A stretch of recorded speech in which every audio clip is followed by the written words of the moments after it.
আমাদের খুব প্রিয় মিষ্টি মেয়ে কঙ্কনা, ওর বিয়ে এই মাসেই। বিয়ের নেমন্তন্ন পেয়েছি, কার্ডটা কি সুন্দর হয়েছে না? তো ভাবলাম ওর আইবুড়ো ভাত দেবো। এর আগে কখনো কাউকে আমি আইবুড়ো ভাত দিইনি, এই প্রথমবার নিজের হাতে সবটা করেছি।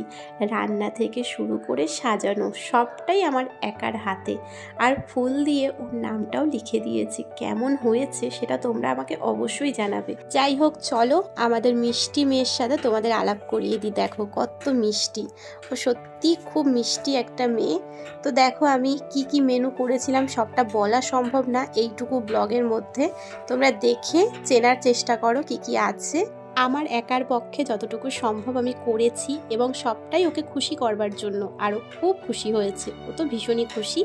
আর এখন বাবা ওকে আশীর্বাদ করছে। বাবার কাছে ও খুব প্রিয় একটি মেয়ের মতোই, কারণ মাঝে মাঝে ওদের গল্পও হয়, বাবার কাছে ওর নাম্বারও আছে। তো বাবা খুব ভালোবাসে ওকে, আসলে ও এতটাই মিষ্টি, ওকে সবাই ভালোবাসবে। আর আমাদের তরফ থেকে ছোট্ট একটা উপহার, সেটা পরে দেখাচ্ছি। এবারে আমি ওকে একটু আশীর্বাদ করে নিচ্ছি। ভালো থাকুক মেয়েটা, সুখে শান্তিতে সংসার করুক, নতুন জীবন ওর খুব সুখের হোক। আর এই হচ্ছে ওর প্রিয় দাদা, যার দৌলতে ওর সাথে আমার পরিচয়, যার জন্য পরিচয়। তো আমার কর্তার দৌলতেই আর কি, মানে আমার কর্তা আর কঙ্কনা একসঙ্গে পড়তো কবিতা খুঁটিতে WBCS। তো সেইখান থেকেই ওদের দুজনের আলাপ। আর এত মিষ্টি করে দাদা দাদা করে ডাকে, মানে আমার কর্তা একদম নিজের বোনের মতোই ওকে ভালোবাসে, মানে নিজের বোনের থেকেও কোনো অংশে কম দেখে না ওকে।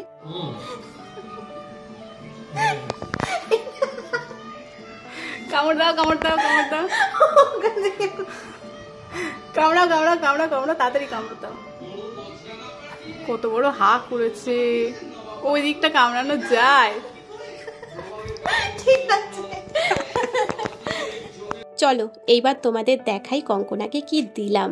ওকে একটা শাড়ি উপহার দিয়েছি হলুদ কালারের, আর এই বিয়ে পারপাসে ওর এই শাড়িটা কাজে লেগে যাবে, আর ওর খুব পছন্দও হয়েছে। তো চলো বন্ধুরা, আজকের ব্লগ ভিডিওটা এখানেই ইতি করছি। আশা করছি তোমাদের ভালো লেগেছে। কঙ্কনাও এখন বাড়ি চলে যাচ্ছে। তোমাদের ভিডিওটা ভালো লাগলে লাইক করে দিও। ভালো থেকো, টাটা।